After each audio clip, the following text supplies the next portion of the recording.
Obrigado, meu querido. Deus continue abençoando a todos, em nome de Jesus. Amém. Vocês estão me vendo, mas eu não estou vendo aí a turma toda, não. Só os pastores aqui. Mas estendo meu abraço a todos aqueles que estiveram no acampamento, os que ouviram falar daquilo que Deus fez naquele lugar. Até hoje eu lembro, com muita alegria, o mover de Deus nos nossos corações ali, aqueles bate-papos, os cafés. Foi uma bênção. Quando eu recebi esse convite, eu já orava pelos irmãos e eu quero compartilhar uma palavra que Deus tem colocado com fogo no meu coração a respeito das tempestades da vida. Nós vamos abrir aí, você abre em Atos, capítulo 27, é o texto que a gente vai caminhar, o texto principal. Então, primeiro você anote aí comigo, porque eu vou citar outros textos aqui, para a gente andar mais rápido, e depois você lê em casa. Quando acabar o estudo aqui, você confere os textos que eu li para basear todo esse estudo. Embora o texto principal é Atos 27, nós vamos ler a partir do versículo 9 aí. Eu vou ler só alguns trechos desse texto, porque ele vai até o versículo 26, Atos 27, né? A partir do versículo 9. Anotou aí? Então anota outro texto para mim, por favor. João 6, João capítulo 6, 16 a 20. Outro texto correlato é esse texto, que é a tempestade, quando Jesus anda sobre as águas. Evangelho de Marcos, capítulo 6 também, só que versículos 45 a 52.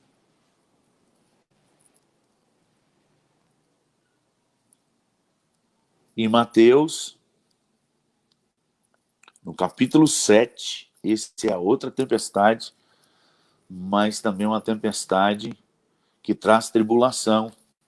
É no final do Sermão da Montanha, quando Jesus fala sobre aqueles que ouvem a palavra dele e põem em prática. Ele cita de uma tempestade, Mateus capítulo 7, a partir do versículo 24, em seguintes. Ele diz, daqueles que ouvem a palavra e põem em prática, será comparado à casa que edificou a casa na rocha. O homem que edificou a casa na rocha. E aqueles que ouvem a palavra e não conseguem pôr em prática, será comparado ao homem que construiu e edificou a casa dele na areia. Em todos os dois vem tempestades. Então, baseado nessa tempestade que Jesus cita no Sermão da Montanha, baseado na tempestade que os discípulos passam no mar da Galileia, quando Jesus estava orando no alto do monte, e agora, no texto que a gente vai ler, a tempestade de Paulo, quando ele já está indo a caminho de Roma, ele já está preso, e então eles mandam ele num barco para ir para a direção da Itália, junto com o centurião Júlio, da corte imperial, ou dos guardas especiais da corte, seria o CO6, né, dos Estados Unidos, aquela guarda de elite, e eles estão entrando naquele navio. A primeira etapa da viagem já foi dificultosa, teve problema, e aí a partir do versículo 9 diz assim, depois de muito tempo, tendo se tornado a navegação perigosa, e já passado o tempo do dia do jejum, admoestava Paulo, dizendo-lhes, senhores, vejo que a viagem vai ser trabalhosa, com dano e muito prejuízo, não só da carga e do navio, mas da nossa vida. Mas o centurião dava mais crédito ao piloto e ao mestre do navio do que ao que Paulo dizia. Agora nós vamos pular para o versículo 20. E diz assim, e não aparecendo havia já alguns dias, nem sol, nem estrelas, caindo sobre nós grande tempestade, dissipou-se afinal toda a esperança de salvamento. Havendo todos estado muito tempo sem comer, Paulo, pondo-se em pé no meio deles, disse, senhores, na verdade, era preciso terem me atendido e não partir de Creta, para evitar que este dano e perda.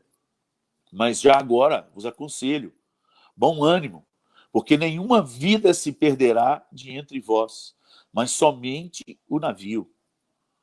Porque Esta mesma noite, um anjo de Deus, de quem eu sou e a quem sirvo, esteve comigo, dizendo: Paulo, não temas. É preciso que compareça perante César. E eis que Deus, por sua graça, te deu todos quantos navegam contigo. Portanto, senhores, tende bom ânimo, pois eu confio em Deus, que sucederá do modo por que me foi dito. Porém, é necessário que vamos dar a uma ilha. E você vai ver depois desse texto, depois lá pelo 14º dia, e a gente não sabe qual é o dia exato que Paulo falou, entre o terceiro dia e o 14º dia, qual foi o dia exato que ele deu essa revelação, para que não ia se perder ninguém. O fato é que a tempestade não parou, as ondas não cessaram.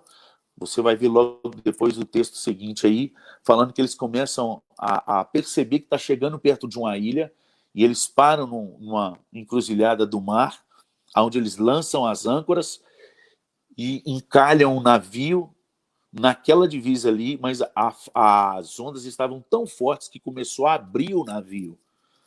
Então, a tempestade não cessou. O que cessou foi o problema imediato da vida deles. Então, o que as tempestades nos revelam? O que esse texto tem a ver com o que nós estamos passando hoje, pastor? Tem a ver com o que o versículo 20 fala. Todas as esperanças foram embora. Toda esperança de salvamento já não existia com aquela turma. O que fazer quando as tempestades nos atingem?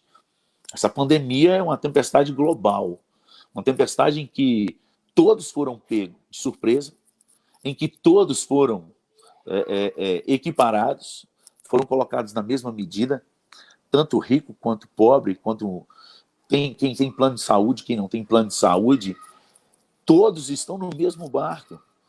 Aqueles que têm empresas, os que são empregados, de uma certa forma, através desse vírus, Deus equalizou toda a humanidade. Não existe exércitos, armas bélicas, ninguém capaz de ter a resposta ainda exata do que a humanidade precisa.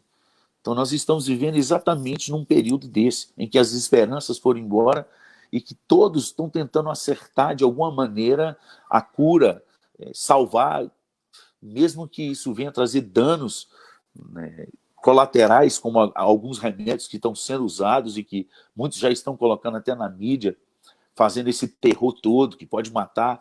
A gente já sabe disso há muitos anos. A nação brasileira, ela é muito extensa.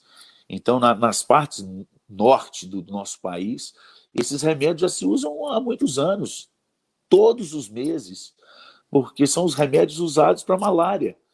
E lá naquela turma lá, sempre tem malária. Então, eles já sabem os efeitos colaterais e sabem que algumas pessoas usando esses remédios para malária, fatalmente vai dar alguma coisa ruim e alguns vão perecer. Mas nem por isso eles deixam de usar, porque a maioria é salvo.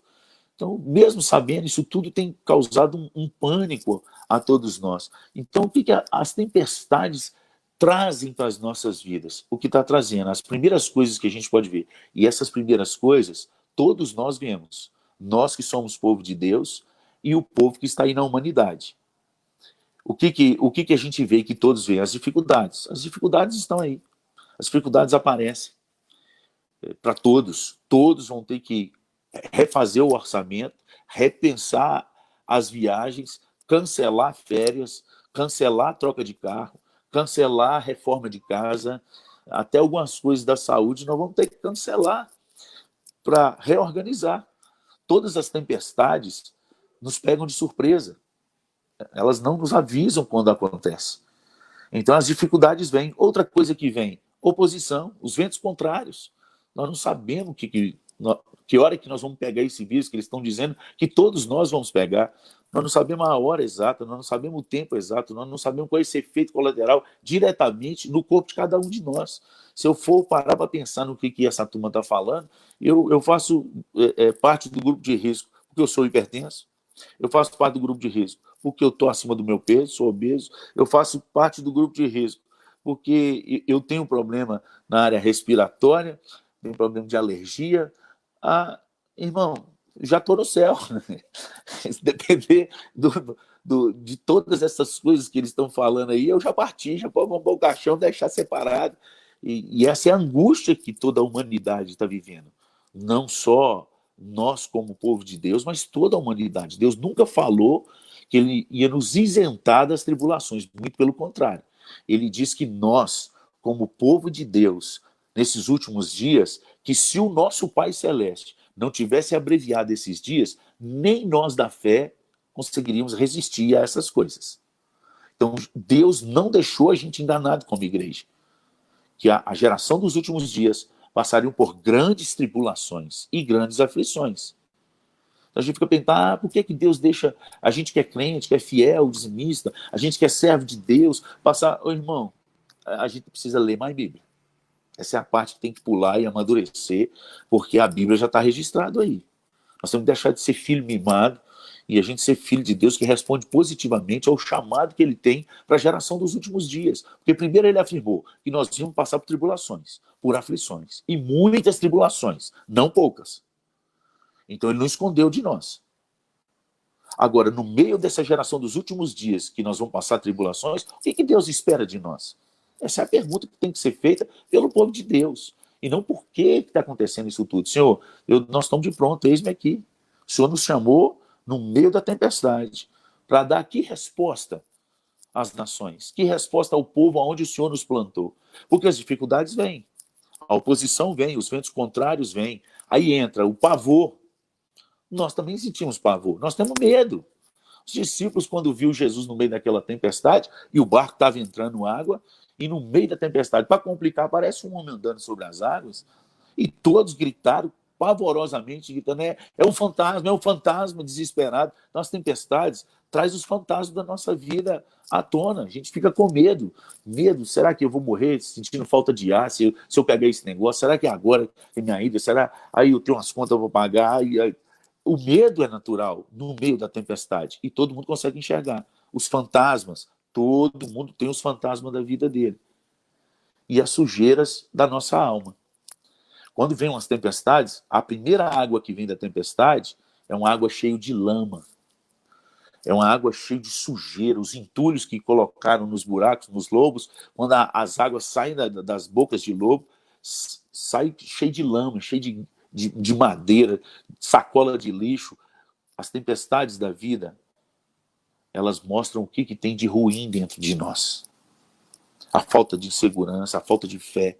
A gente achava que tinha uma fé verdadeira e descobre no meio da tempestade dessa que a nossa fé está muito longe daquilo que Deus tem para nós. Então, essas coisas, toda a população consegue enxergar, como nós estamos enxergando. As dificuldades, a oposição, o medo, os fantasmas, a sujeira da alma e o pavor. Não é verdade? Agora, o que as tempestades revelam para o povo de Deus? Isso aí só o povo de Deus consegue enxergar. O nível da nossa obediência a Deus. O nosso Senhor Jesus disse que é o homem que ouve as minhas palavras e as praticam, compararei ao homem que edificou sua casa na rocha. E vindo as tempestades, elas vão vir, dando com ímpeto contra essa casa. A casa desse homem vai permanecer de pé, porque foi edificado na rocha. Que rocha é essa? Obediência. Jesus está falando de uma obediência, aquele que ouve as minhas palavras e põe em prática. O que Deus quer de nós diante das tempestades? Que a gente põe em prática aquilo que ele deixou nas Escrituras. O que ele deixou para nós? Rapidinho, porque o tempo aqui é curto, mas para você anotar aí e você ver. Deus, o básico. Deus falou para a gente, Josué 1,8, não cessar de falar desse livro da lei, antes meditar nele de dia e de noite. Independente se tem tempestade ou não. Nós temos que meditar nessa palavra, de dia e de noite, para observar tudo quanto nela está escrito. Só então a gente vai ser bem sucedido. Salmo 1 também reflete isso, a partir do versículo 2 fala que o bem-aventurado, o homem bem-aventurado é aquele que ama a lei do Senhor e na sua lei medita de dia e de noite. Ele é comparado a uma árvore plantada junto à corrente das águas, que no devido tempo dá o seu fruto, cuja folhagem não murcha. E tudo que ele fizer será bem sucedido. Então, isso é básico. Quando vem as tempestades, já tinha que estar meditando a palavra de dia e de noite. O que a palavra de Deus fala para a gente fazer? Outra ordem de Deus, para a gente aguentar tempo de tempestade. 1 Tessalonicenses 5,18. Em tudo dai graças, porque esta é a vontade de Deus para com todos os homens. Isso também é vontade de Deus. O que é vontade de Deus? Que está lá em Levítico, mas depois Jesus repete essa instrução. Pedro cita na primeira carta de Pedro, no capítulo 1, lá no versículo 17, se eu não me engano, mas começa do 13, já falando dessa santificação em toda a nossa vida. Ele fala, sede santos, porque o Senhor teu Deus é santo. Então, essas coisas são coisas que Deus deixou nas Escrituras, e ele falou assim, quando vinham as tempestades, o homem que estiver praticando o que eu ensinei, ele vai permanecer de pé. Que é esse homem? Que pratica a palavra, que medita nela, que acredita, que busca um caminho de santidade, uma pessoa que anda com a vida em gratidão, sempre dando graças a Deus por tudo, um homem que coloca as suas dificuldades e os seus medos, os seus fantasmas diante de Deus todos os dias, para tirar a ansiedade do coração. Nós temos que ter uma vida de oração todos os dias. Filipenses 4, irmão. Filipenses capítulo 4, a partir do versículo 6, fala para a gente não andar ansioso de coisa alguma, em tudo, porém, seja conhecido diante de Deus as vossas petições pela oração, pela súplica, com ações de graça. Então a gente precisa, e essas coisas são padrões do povo de Deus, que o nosso Senhor Jesus deixou registrar nas Escrituras para a gente andar nelas, porque a tempestade vai vir, mas se a gente andar nelas, nós vamos ficar de pé. A nossa casa não vai cair, irmão. A tempestade vai passar, porque Jesus falou, e vindo as tempestades, vai permanecer de pé, porque foi firmado na rocha. Que rocha é essa? Obediência. O justo viverá pela fé, e quem vive pela fé, ele não faz essas contas matemáticas que o mundo faz, porque a matemática de Deus é a matemática do impossível. Ele é o único que consegue fazer maná cair do céu ainda, sair da rocha a água, que abençoa a farinha e o azeite da sua casa para não cessar, que quando você decidir partir os poucos peixes e pães que tem na sua casa nesse período agora de retenção e dividir com os irmãos, vai multiplicar e ainda vai sobrar. Essa matemática só Deus faz. E ele só faz para aquele que crê por fé. Não é porque ele calcula, é pelo que Deus prometeu. Eu contar uma experiência rápida aqui, num período que foi nascer meu segundo filho, eu tive um corte salarial de 50%, e eu recebi oferta de muita gente, de muitos lugares. Mesmo assim, recebendo as ofertas, teve um mês que acabou meu gás. Eu não tinha dinheiro para comprar outro gás. E eu fiquei com vergonha de ligar para meus pais da minha esposa, para algum membro da igreja que tinha dinheiro mais do que eu, algum amigo meu que tinha dinheiro, dar um grito de socorro. Eu falei, meu Deus, eu só tenho o Senhor. Eu não tenho coragem, eu não vou ligar. E eu balançava o bujão de gás, a chama estava ficando amarela. Eu orei por 15 dias, irmãos, todos os dias abraçando aquele botijão e balançando. E o bujão não encheu, continuou vazio os 15 dias, mas não faltou comida lá em casa. Nós fizemos a comida com aquele gás, eu balançando ele 15 dias orando e chorando. E ele ainda durou mais uns 5 dias depois do meu salário. Chegou de 5 a 10 dias que eu não calculei, mas aí eu já comecei a orar glorificando a Deus e balançando aquele bujão, porque eu já tinha o dinheiro, mas até ter o milagre aconteceu. A gente acha bonito isso na vida das pessoas, mas para acontecer milagres na nossa vida, nós vamos passar por provações e tempestades. Então a tempestade revela o nível de obediência que a gente tem e revela o nível de fé que a gente tem. Aonde está a sua fé? Que fé é essa? É uma fé só de cura, mas que Deus não pode todas as coisas? Uma fé de que Deus já preparou algo para nós, o último dia da nossa vida já está registrado nesse lugar, como passagem para uma vida que não acaba, uma eternidade que não tem doença, que não tem conta a pagar, daquele que já foi preparar o lugar para nós e diz que vai voltar para nos buscar. Um Deus que não pode mentir, prometeu que viria e veio, prometeu que morreria e morreu, prometeu que ressuscitaria e ressuscitou, agora ele prometeu que vai voltar. Ele já cumpriu todas as outras promessas, por que ele não pode cumprir mais uma? Que tipo de fé que você tem? A tempestade revela que tipo de fé que a gente tem. Como que a gente faz para aumentar essa fé, pastor? É ouvir a palavra de Deus, não tem outra coisa, a fé vem pelo ouvir e ouvir a palavra, Romanos 10, 17. Então, como você está me ouvindo aí, botou o fone, graças a Deus que quem tem preguiça de ler vai vencer, porque a fé vem pelo ouvir, ela não vem por ler. Então você põe aí, vai ouvindo mensagem boa e vai aumentando esse nível de fé. Nível de obediência, nível de fé, nível da sustentabilidade da nossa vida, porque a tempestade vai ver se a nossa casa vai ficar de pé ou se ela vai ruir. Se ela ruir, é porque eu não estou praticando aquilo que Deus falou para eu praticar na palavra. E eu tenho visto grandes partes de casas de crentes ruindo em momentos de tempestades na área da ansiedade, porque a ansiedade ela é curada quando a gente tem uma vida de oração diante de Deus e súplica, que a gente suplica, ou seja, vai ter momento que você vai orar e Deus não vai responder, você vai ter que chorar, as lágrimas cair, até um certo ponto para Deus dar umas respostas. Se tem súplica, é porque a oração não resolveu. É uma intensidade maior. Nosso Senhor Jesus fez isso. Está registrado em Hebreus capítulo 5, no versículo 7. Hebreus 5, 7. Quando diz que o nosso Senhor Jesus, ele buscou a Deus e aprendeu o caminho de obediência com orações, súplicas e lágrimas. Agora eu te pergunto, se Jesus passou por isso aí, está no texto aí, no seu vídeo aí, se Jesus passou por isso, por que a gente não tem que passar? Por que nós somos melhor do que Jesus, irmão? Qual a diferença nossa para Jesus? Se ele, que é o Filho de Deus, ele teve que chorar, teve lágrimas, teve orações e muitas súplicas, está tudo no plural aí, não foi só uma vez, a gente quer fazer aquela oraçãozinha mais ou menos e Deus resolver. Nós vamos passar, irmão. É o nível da nossa sustentabilidade diante de Deus, as tempestades revelam. Então nós precisamos disso aí e saber disso. Qual é o nível da nossa sustentabilidade? Se está ruim na casa, volta. Conserta aí. Na área da ansiedade é Filipenses 4, aí até o versículo 9. Eu falo para a gente ocupar a nossa mente com o que é verdadeiro. Ocupar a nossa mente com aquilo que enche a nossa vida de esperança, com o que é justo, com o que é puro, com o que é santo. Filipenses 4, 8.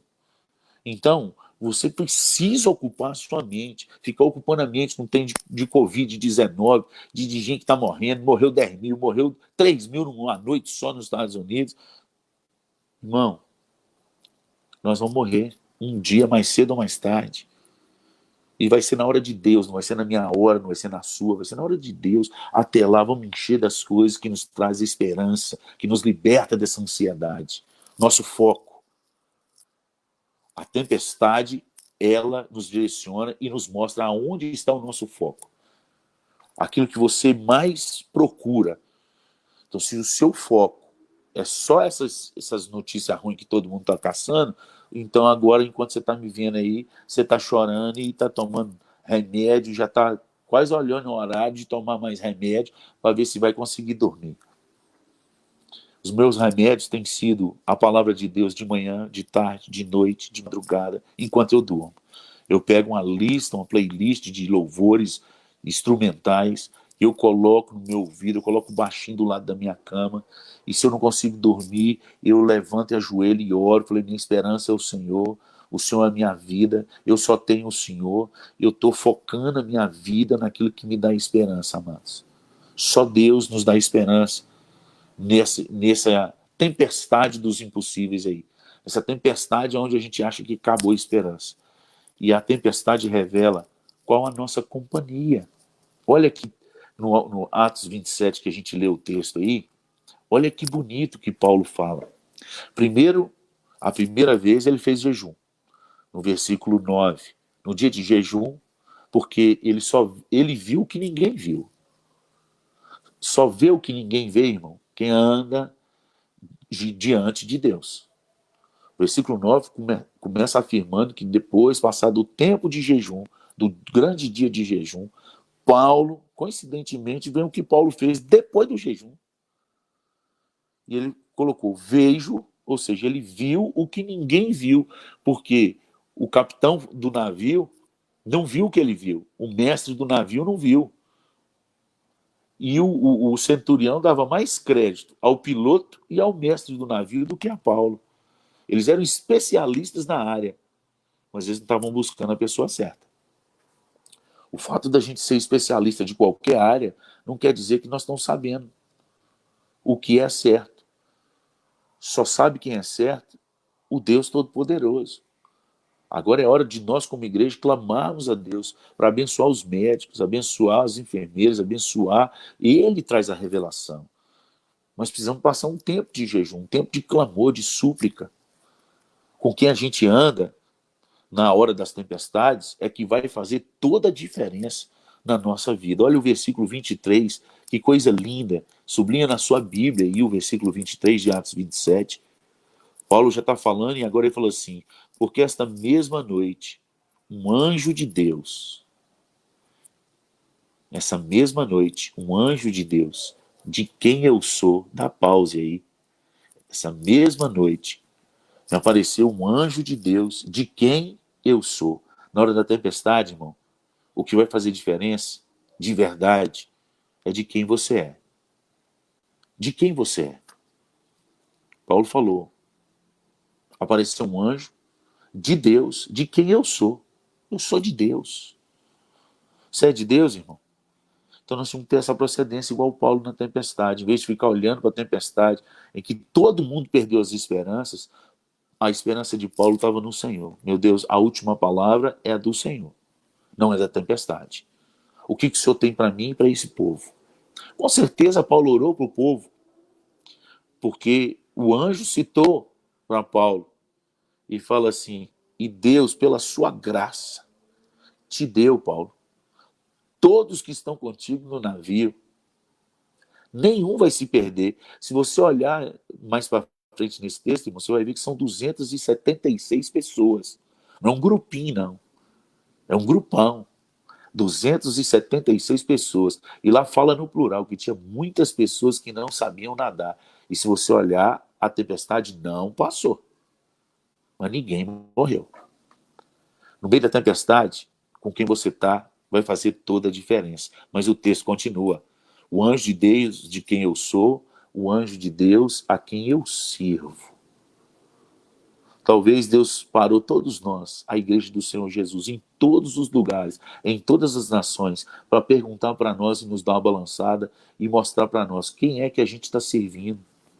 Tem muita gente na igreja que até agora, essa pandemia, tinha tempo para tudo, para juntar dinheiro, para colocar lá no banco, juntar economia, fazer, mas não tinha tempo para Deus. De vez em quando aparecia na igreja. Agora está com saudade da igreja, mas ia no domingo e vai lá. Não fazia agenda para Deus.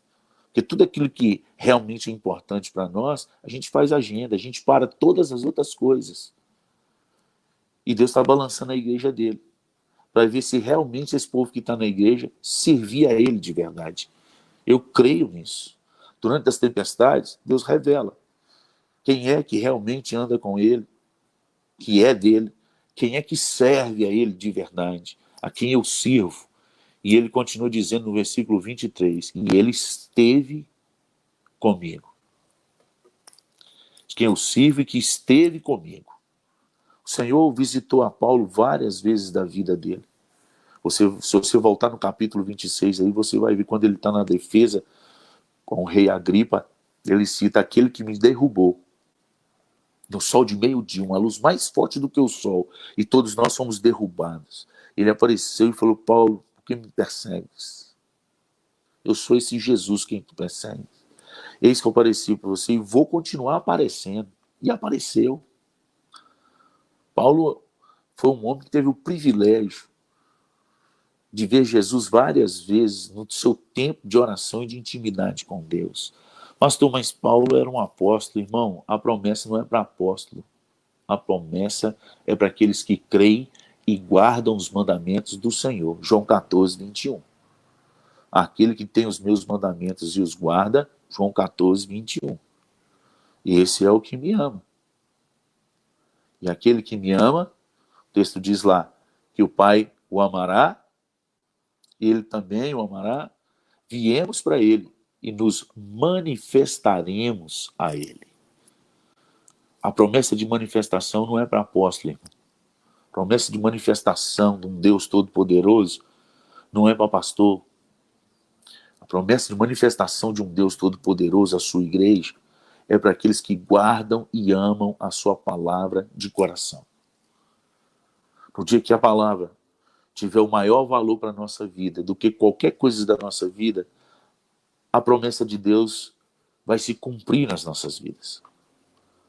Deus já está no nosso quarto, conforme nosso Senhor Jesus prometeu em Mateus 6,6. E eu termino aqui. Volta para o quarto. Lá ele fala que quando você entrar no quarto e fechar a porta, fecha a porta, orar ao teu pai que está em secreto, e teu pai que te vê em secreto te recompensará. Eu não tenho uma solução para o seu problema nessa tempestade, mas esse que está aí em Mateus 6,6 tem. E ele já está no seu quarto. Agora é o momento da gente voltar. No meio das tempestades, é fato. A gente vê as dificuldades, oposição, pavor, medo, fantasma, sujeira da alma. Mas no meio da tempestade, aqueles que andam com Deus conseguem enxergar os olhos do Senhor. A gente consegue sentir a atenção do cuidado do nosso Deus, a presença dele, a provisão, Deus provedor, o Deus que quer nos ensinar nas tempestades. E o Deus que no meio da tempestade provê milagres. Esse é o Deus que nós dizemos que a gente serve. Então que Deus possa te abençoar e você possa se preparar, porque nós somos os promotores da esperança. Nós somos o único povo no meio dessa tempestade que tem uma palavra certeira e certeza de esperança para todas as nações. Nós temos um Deus que toma conta de tudo isso. Que Deus possa te abençoar e que você possa rever essa mensagem, você possa ler os textos e repetir para o seu coração: eu creio em tudo que a palavra de Deus diz para eu crer. Que você possa fortalecer sua vida no meio dessa tempestade. É a minha oração para todos que estão ouvindo essa palavra, que você possa sair daqui nessa noite fortalecido, na certeza que Deus já está nessa tempestade. Ele já sabe qual é o final e Ele tem provisão para nós. Amém, amados? Amém. Amém. Graças a Deus. Que palavra abençoada. Amém. Palavra abençoada. Vocês possam aí ficar firmes nessa palavra. Esse momento de tantas incertezas, é só o Senhor. Só o Senhor. Só o Senhor. Amém. E eu achei interessante, né, entre toda a palavra que o irmão repartiu, é o momento da igreja ser solidária. E nós aqui estamos com uma campanha de arrecadação de cestas básicas para repartir aos necessitados. Até a gente colocou ontem na nossa live que tem muita gente que não é da nossa igreja, está assistindo, se deseja no coração fazer esta oferta para cestas básicas. É só acessar a conta da igreja, que vai aparecer daqui a pouco. E até eu disse que a nossa igreja presbiteriana é uma igreja muito séria. Primeiro porque o pastor não mexe em dinheiro. A igreja tem um tesoureiro, uma tesoureira. A igreja tem uma comissão de contas que analisa as contas. Então, o pastor tem lá o seu salário e quando a igreja consegue pagar, paga. Mas paga as contas, paga tudo. E graças a Deus não tem faltado. Glória a Deus. A Igreja Presbiteriana do Brasil é pautado por esta beleza do cristianismo, a transparência. Não tem nada que esconder. Então, se os irmãos querem trazer as suas doações, eu moro do lado da igreja, a gente já leva para a igreja. E a junta diaconal, minha junta diaconal é uma bênção, pastor. Ela é um nervo exposto de Deus. Ela conhece a sensibilidade do povo. E ela supre essas necessidades. Glória a Deus por isso. Que bênção essa noite. Puxa vida. Eu já tinha dito que o Senhor ia falar, nosso Deus ia falar aos nossos corações. Eu tenho certeza que muitas pessoas foram abençoadas. E nós temos aqui a Gláucia, que está pedindo uma oração pelo André. Ô, Gláucia querida, que Deus abençoe a vida do André, em nome de Jesus. Que ele vá à frente, que ele vá restaurando a sua vida, em nome de Jesus. Temos aqui a Fernanda também, que pede pela família do Vitor, ele faleceu. Então eles estão precisando de consolo. Nosso Deus é o Deus de consolo. É o Deus que sabe do nosso choro, da nossa angústia, da nossa dor. E as lágrimas, como o pastor falou, ele não prometeu, ele prometeu tribulações, prometeu lutas, prometeu choro.